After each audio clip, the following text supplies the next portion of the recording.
مستمعينا الكرام، السلام عليكم ورحمة الله تعالى وبركاته. نعود لنلتقي من جديد وبرنامجكم سال المجرب. ربما الموضوع اللي فصحنا عليه بالأمس واللي كان غيكون محط التجربة والنقاش اليوم كان قلوب اللي أجلناه لسبب مهم جدا. اليوم ربما كل وسائل الإعلام وأيضا حتى المستمع والمتتبع العادي انفقنا على خبر حادثة السير اللي كانت على مستوى الطريق الرابطة بين مراكش وورزازات، بالضبط على مستوى قيادة توامة جماعات زرقطن تابعة لإقليم الحوز، واللي السبب إلى حدود الآن مازال ما باينش بالضبط شكون اللي كيتحمل المسؤولية.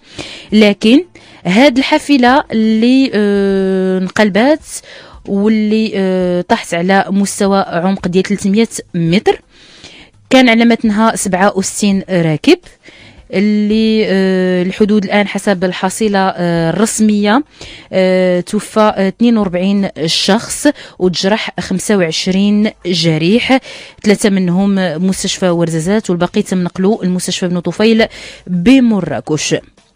لهذا الغرض أوفياءنا الكرام وحنا كنوقفوا اليوم على هذا الحادث المروع، وماشي هو الحادث الوحيد اليوم، لأنه ربما هناك سلسلة من الحوادث اللي كتخلينا نوقفوا على هذا الموضوع هذا ونشوفوا فين هو الخلل. الأمر أصبح مخيف جدا.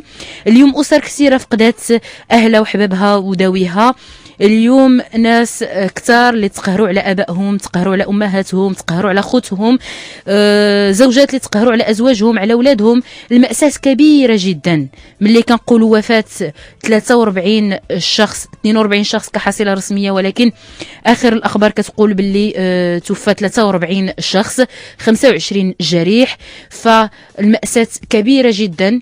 فنتصوروا فقط الإحساس ديال شخص اللي ربما يمكن انه يتصور باللي واحد من العائله ديالو ولا من الاصدقاء ديالو كان في هذه الحافله هذه وكان في طريقه للسفر وما عارش عليه واش ميت واش حي واش جريح فين هو شنو وقع بالضبط.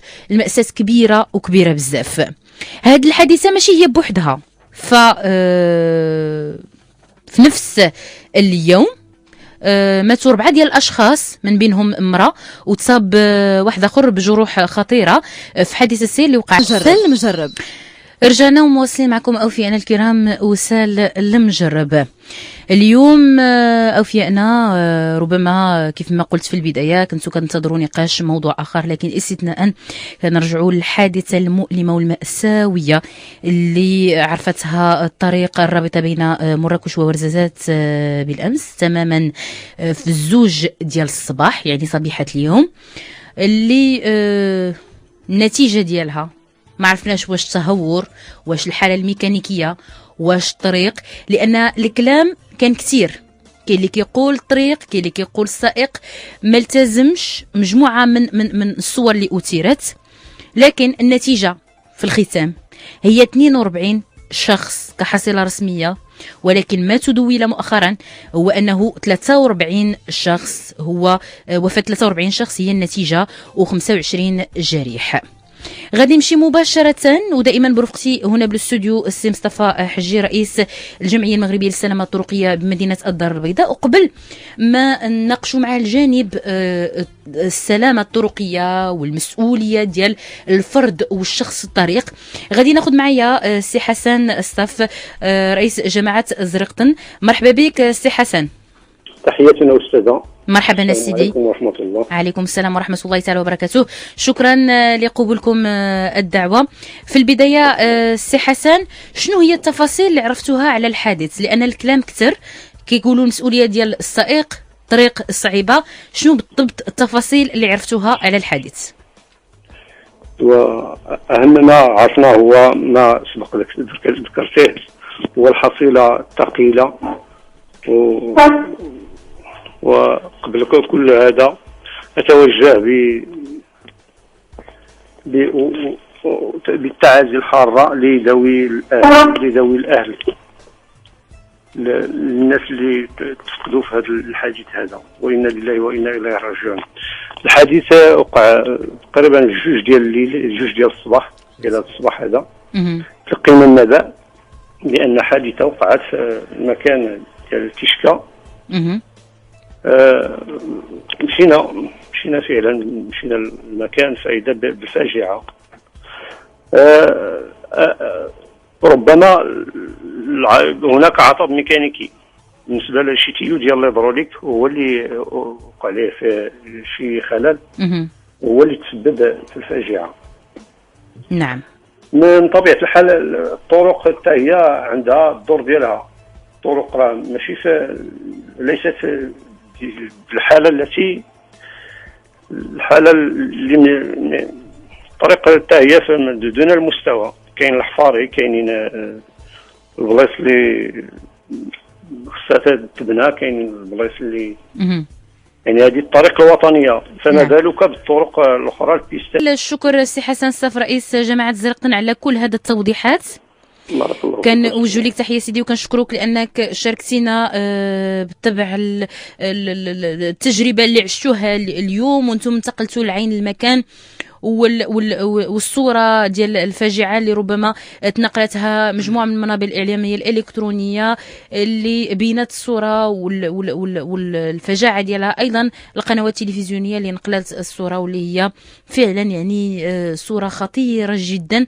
حتى يعني مجموعه من الناس اللي تابعوا الاخبار سواء عبر المواقع الاجتماعيه او عبر المواقع الالكترونيه، كان واحد التأثر كبير بهذه الفاجعة هذه وهذه المأساة الحقيقية اللي عشناها اليوم. كنشكرك جزيل الشكر السي حسن. لحظات وغادي نربطوا الاتصال بالسيد عبد العزيز الرباح وزير التجهيز والنقل، لكن قبل ذلك غادي نتجه عند السي مصطفى حجي، هو رئيس الجمعية المغربية للسلامة الطرقية بمدينة الدار البيضاء. يعني السي مصطفى، اليوم احنا سمعنا التفاصيل الحادث اللي متوفره الى حدود الان، لانه مازال ما عندناش تفاصيل فعلا اللي هي مقنعه، لانه مازال ما عرفناش اشنو وقع بالضبط. ف في البدايه انتم كجمعيه للسلامه الطرقيه وللتربيه الطرقيه، فين كتبان لكم المسؤوليه هنايا؟ اولا قبل كل شيء كنبغي نشكرك على هذه الاستضافه هذا والميد راديو، فهو الاذاعه ديالنا اللي فين ما كتكون شي حركه بحال هكا ديال التنقل وديال شي جديد الا هو كتكون سباقه لهذا البرنامج. مرحبا. كنقدموا التعازي ديالنا للضحايا وصاحب الجلاله بهذا فقدان ديال هاد الارواح اللي وصلت ل50 ما بين سطات وقلعه مكونه واكبر حصه هي اللي كاينه في طريق الرابطه بين الوالسيس ومراكش. كيف ما تطرقنا في الاخبار ما بعد قبل من يومين، فكنا تطرقنا على ان المغرب حتى المرتبه الثالثه عالميا في حوادث السير، وحتى المرتبه الاولى عربيا في حوادث السير. فاحنا كنا بلي كنشاركوا في الاولمبياد وكنشاركوا في هذه، فكنا باغيين المغرب يكون من المراتب الاولى.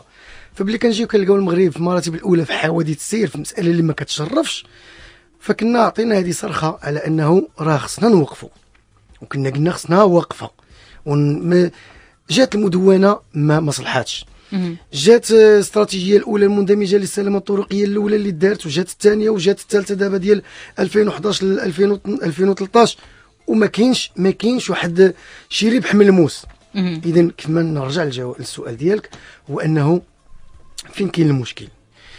المشكل اللي كاين بالنسبه لنا حنا كجمعيه للسلامه الطرقيه واللي عندها الفروع في المغرب كامل، واننا كنشوفوا على انه حوادث السير كترتبط بثلاثه العوامل: العامل ديال البيئه، والعامل ديال العربه، والعامل ديال السائق. ولكن بالنسبه للاحصائيات العالميه كامله فاعطات الانسان هو اللي كتكون عنده اكبر عوامل متسببه في حوادث السير، يعني 80% كيكون عامل بشري.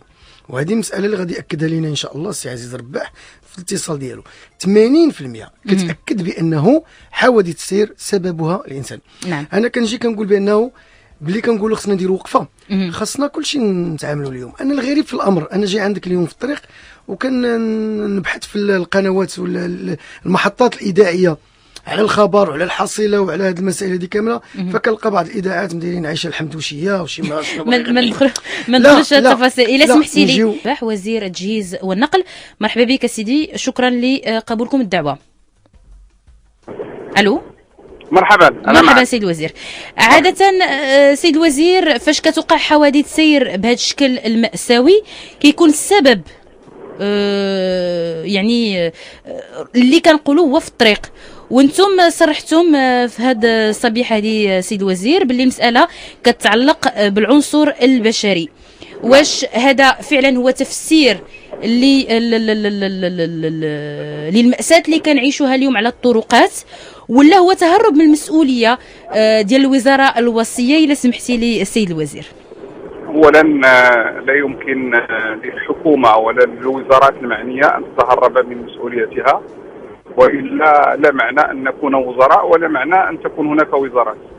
يعني نحن نتحمل المسؤوليه كامله في اعداد الظروف والشروط المناسبه لتنقل المواطنين، وهذا واجب علينا، وهذا يعني لا يختلف حوله اثنان.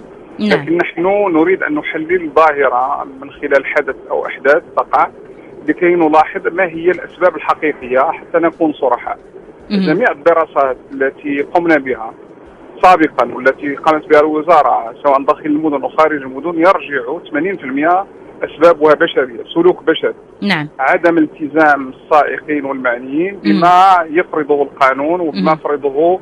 وإذا أخذنا الحادث الذي حصل البارحة والذي يتعلق بهذه الحادثة الفاجعة المؤلمة التي نقدم بالمناسبة عزائنا للعائلات يعني المنكوبة ومواساتنا للعائلات يعني التي أصيبت في هذه الحادثة.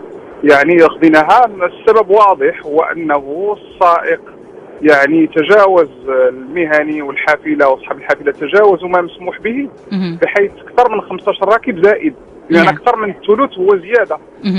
لا يمكن أن تحتمل أي حافلة حتى لو كانت جيدة. هذا بالإضافة على أنه حسب المعطيات الأولية أنه الحالة الميكانيكية، بالإضافة إلى يعني بعض الشروط الأخرى التقنية الغير المتوفرة. بمعنى هذا سلوك بشري لا علاقة له بالطريق. لكن سيد الوزير لا سمحتي لي، شكون المسؤول اليوم امام هذه الاسر اللي مشاو لهم وليداتهم، اللي مشاو لهم عائلاتهم، اللي مشاو لهم؟ نعم نكمل لك. بمعنى نحن امام مسؤوليه ديال سلوك بشري، سلوك ديال السائق.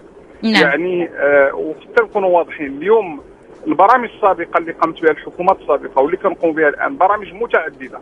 هناك استثمارات مئات الملايين ديال الدراهم.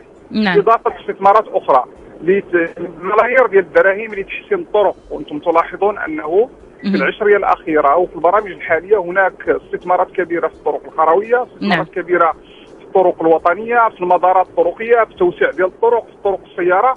يعني اخرها الاعلان على يعني لكن سيد الوزير لكن خليني نمشي معك. سيد الوزير الا سمحتي لي الله يخليك، فمي كنتكلموا اليوم على حوادث السير، كنتكلموا على السائق اللي انتم اللي كتعطيوه الرخصه، كنتكلموا على مدونه السير اللي جات باش تحد من هذه المأساة الطرقيه واللي تخسرت عليها الملايير والملايير. النتيجه ما كايناش سيدي الوزير. اليوم المغرب كيحتل مراتب خطيره جدا بالنسبه للحوادث السير، المرتبه الاولى عربيا. نعم تفضل سيدي. لا انا هذا الشيء اللي كتقولي متفق معك، لانه بحال هي رخصه السير بحال واحد الشهاده ديال البكالوريا ولا شهاده مهندس، لكنها لا تكفي. يعني يجب ان يكون السلوك الحاصل على الشهاده خلال مشواره المهني ان يكون سلوكا جيدا. يعني هذاك فبالتالي لما كتكون متفق معك يمكن توقع تجاوزات في حصول المهنيين على الحصول على رخص السياقه، ولكن احنا كنتكلموا الان على الناس اللي عندهم رخص السياقه لمده سنوات. نعم. ماشي عاد اليوم خضاوها، ماشي الانسان خضا الرخصه اليوم وغدا دار بها حادثه حتى نالهم يعني الرخصه. فبمعنى انها سلوك. انا اعطيك مثال الان، الاحصائيات كتقول ان يعني 90% ولا اكثر من 90% ديال الناس ما كيحترموش العلامه ديال القف داخل مدار المدن. نعم. يعني اذا هنا السيد الوزير. طيب خليني نكمل. لا سمحتي لي سيد الوزير، هنايا ما كيخصش تعطيو الرخص لاي واحد. اذا هنا خاصنا نشدوا بنادم نختبروه نفسيا ونختبروه اكاديميا نعطيو الرخصه. لا يستحيل، لانه بنادم تيبقى هو بنادم. كاين شروط، لان اذا جينا نبداو نختبروا كل واحد ما نعطيو الرخصه حتى لشي واحد. نعم. لابد نلقاو السبب. بمعنى اخر انه يعني لما كنقول ان السلوك ديال المواطنين كاين في المجال ديال النقل، ولكن في اي مجالات كثيره. وانا غنصدمك الا قلت لك حتى في المجال ديال الصحافه. يعني كاين سلوك ديال الصحفيين، كاين الصحفيين اللي هما عندهم موضوعيه واللي كيعتبروا بان القلم امانه وبان الصحافه رساله وبان الى غير ذلك. وكاين الصحفي اللي كيعتبر جزء منهم، يمكن ما يكونش قليل كثير، ولكن جزء منهم اللي بالنسبه له وسيله من الوسائل ديال الاغتناء ولا ديال ظلم الاخرين ولا ديال نشر الاشاعه. فبمعنى كنتكلموا حنا على غير ما نمزجوش الامور سيدي الوزير. حنا اليوم ما يثيرنا هي الارواح اللي مشات. فيعني سيدي الوزير لا سمحتي لي، لو كان ولدك في وسط هذا الكار، لو كانت بنتك في وسط هذا الكار، لو كانت زوجتك في وسط هذا الكار. نعم سيدي، نعم. دابا انا فرحان بهذه الحادثه. لا ما كنقولوش فرحان. لا باش نكون الامر واضح. حتى واحد ما فرحان بهذه الحادثه، بالعكس الحزن يبدو بادي على الشعب المغربي كامله. نعم، وهذه هي الحلقه اللي كتخلينا نتكلموا بهذه الطريقه سيدي الوزير. ان اي مواطن مغربي الا وكيحس بواحد المرض وهو يلاحظ اننا امام حرب حقيقيه، وعبرت اكثر من مره انه لا بد من معالجه هذه الظاهره بمستويات متعدده. الحكومه تتحمل المسؤوليه ديالها في اعداد الشروط المناسبه باش السياقه تكون في احسن طرق، من استثمارات، بنيه تحتيه، من وسائل تقنيه، من وسائل ديال التوعيه الى غير ذلك. ولا بغيتي نعطيك الارقام، ماذا خصنا هذه السنه من اجل دمج المجتمع المدني والعلماء والفنانين وجميع وسائل الاعلام في الحركيه للتاثير على السلوك ديال السائقين وديال المهنيين. ثم ايضا خذينا قرارات على مستوى المدارس ديال تعليم السياقه، ودرنا دفتر تحملات جديد، درنا ايضا دفتر التحمل باش نحول مراكز ديال الفحص التقني. بمعنى واكثر من ذلك نشدد المراقبه بالتنسيق بطبيعه الحال مع الاجهزه ديال المراقبه اللي هي الدرك الملكي والامن الوطني. لكن انا اسائلك، هل يمكن ان نضع كل رجل امن داخل كل حافله؟ يستحيل.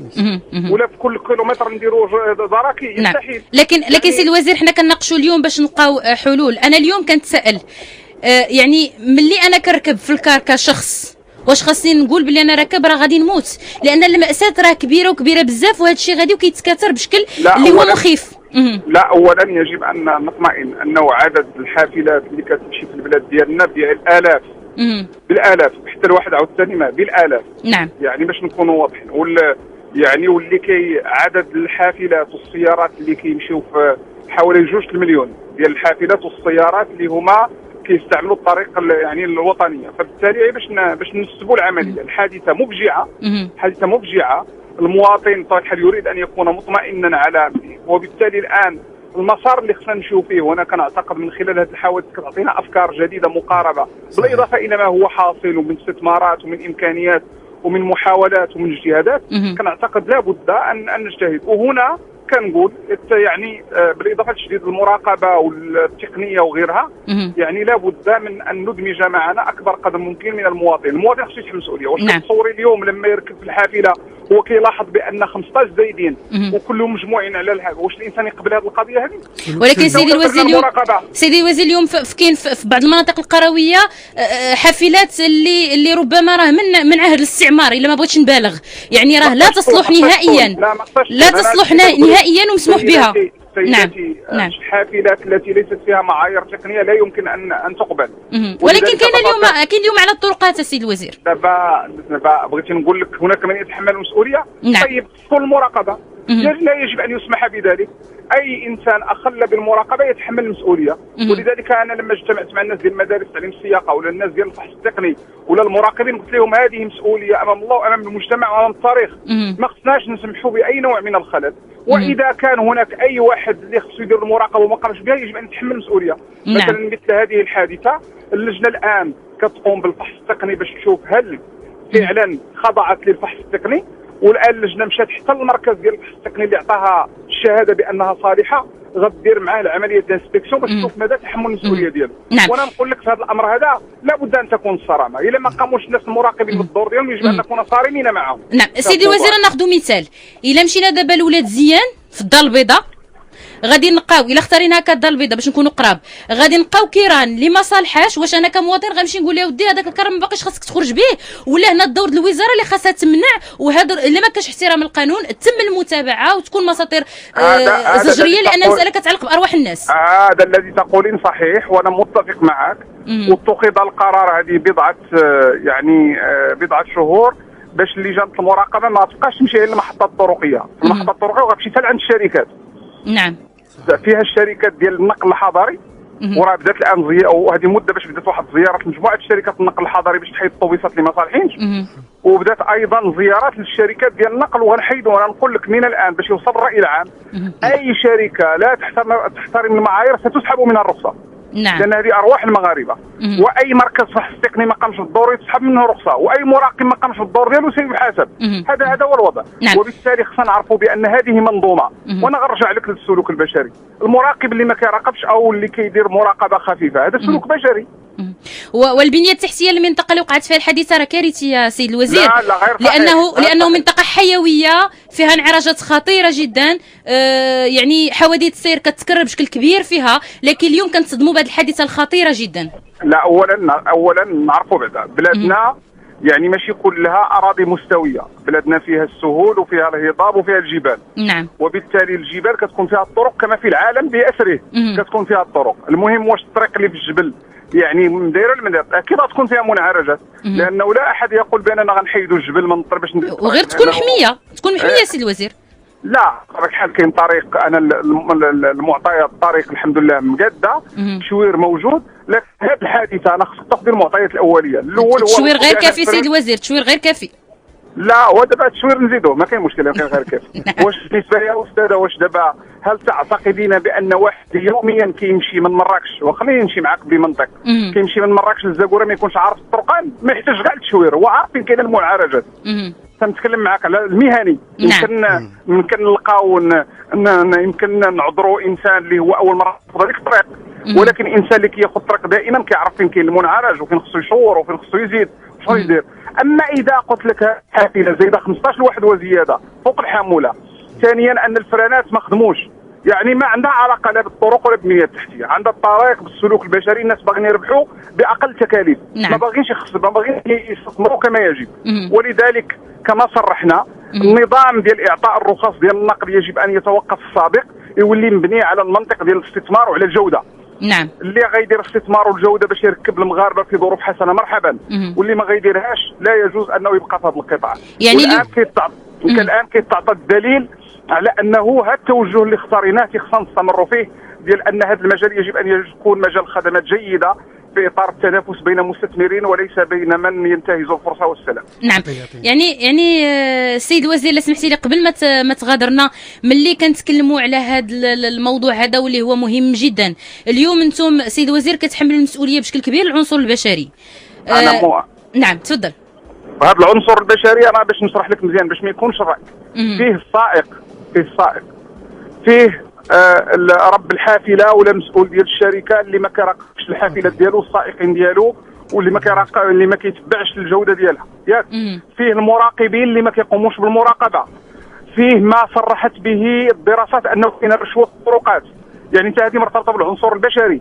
فيه صاحب تعليم السياقه اللي كيمشي كيقلب باي وسيله يعطي اللي يجيب البيرمي باقل، يعني بدون ما يخضعوا الناس. ملي كنتكلم على العنصر البشري بمعنى كنتكلم على جميع المتدخلين اللي ما كيقوموش بالدور ديالهم. كيمكن يكونوا فيهم حتى الناس ديال الوزاره اللي ما كيراقبوش. فلذلك باش نكون الامر واضح، ما لا يعني العنصر البشري فقط هو السائق، فهي المتدخلين كاملين اللي ما كيقوموش بالدور ديالهم هم يتحملون المسؤوليه فيما يقع لهذه. اذا ربما اليوم خاص تعاد نظر في سياره التعليم من البدايه، ملي كيفكر الانسان انه ياخذ رخصه السياقه وصولا الى السياقه السي الوزير. الان حنا مشينا في اتجاه ديال دفتر تحملات جديد ديال تعليم السياقه. اولا اللي غيتفتح فيه المجال الاستثمار من يريد ان يستثمر. ثانيا الان اعطينا الامكانيه ديال انشاء مراكز ديال التكوين ديال المهنيين السائقين، ما يكفيش تكون عنده فقط الرخصه ديال السياقه، لابد يخضع لواحد التكوين. يعني فالان راه فتحنا المجال في هذا الاتجاه. ثالثا انه غنمشيو ماشيين الان على انه مراكز ديال التسجيل حتى هي الان التطوير ديالها بكل الوسائل الممكنه البشريه والماديه واللوجستيكيه والتقنيه، بالاضافه الى انه لابد ان ندعم الجهاز ديال المراقبه اللي ما كافيش صراحه. يعني يمكن لي نقول لك من الان انا متفق ان عدد الدرك اللي غيتكلفوا بهذا الشيء ما كافيش، لانهم عندهم مهام اخرى وطنيه كبيره. عدد رجال الدرك اللي هما معنيين بهذا الشيء ما كافيش، لان عندهم مهام اخرى وطنيه. فكنعتقد كاين دول اللي درت واحد الجهاز ديال المراقبه اللي هو خاص بالنقل. يعني بوليس خاص بالنقل، جهاز تبع لوزاره الداخليه ليس له من مهمه الا نقل فيه الالاف السيارات ديالهم بالامكانيات ديالهم. انا نعم. كنعتقد كيمكن هذا التوجه نمشيو فيه، يعني نستثمروا في هذا المجال ان شاء الله. نعم، شكرا جزيلا سيد وزير التجهيز والنقل عبد العزيز الرباح. انتم الان في وفد وزاري كتزوروا عين المكان، حنا كنشكرك على كل هذه التوضيحات اللي وضحتيها لنا. غادي نرجع مباشره عند السيد مصطفى حجي. نقط كثيره اللي اثرها السيد الوزير واللي جاوب عليها، وربما توضحت الرؤيه لبعض الناس اللي كان عندهم نوعا ما صوره مضببه. أنا كنت باغي نسول السيد الوزير على واحد البرنامج تم المشاركه ديال المغرب فيه، هو عقد العشريه من اجل السلامه الطرقيه بتوصيه من الامم المتحده، من الامم المتحده في مراكش في شهر 6 2012. هذا عقد العشريه شنو هو انه جميع الوزارات وجميع المتدخلين في النقل خصهم يشاركوا في هذا عقد العشريه. الغريب في الامر اننا باللي كنجلسوا مع اللجنه المحليه للسلامه الطرقيه سواء في الدار البيضاء ديال الولايه او ديال العمالات، فكنلقاو ان هذوك الناس كاملين اللي كيشاركوا لا علم لهم بهذا عقد العشريه. نعم. لا علم لهم بالتوصيات اللي جات في المؤتمر العالمي. لا علم لهم بالامور الجديده اللي كيخصها تطرح. نعم. انا اقول لك شيئا، فالسيد الوزير السي عزيز رباح فكنت في الاجتماع الاخر اللي تكلم عليه هو على دفتر التحملات، فعبد ربيه قدم 19 مقترح في مجال ديال دفتر التحملات الخاص بمؤسسات التعليم السياقه. وهاد 19 مقترح كامله نالت الاعجاب والموافقه ديال السيد الوزير. اذا في هذه النقطه سي مصطفى يمكن نقولوا باللي المسؤوليه كتبدا من سيارة التعليم من طريقة باش كان نهيئوا العنصر البشري أنه يولي سائق على الطريق.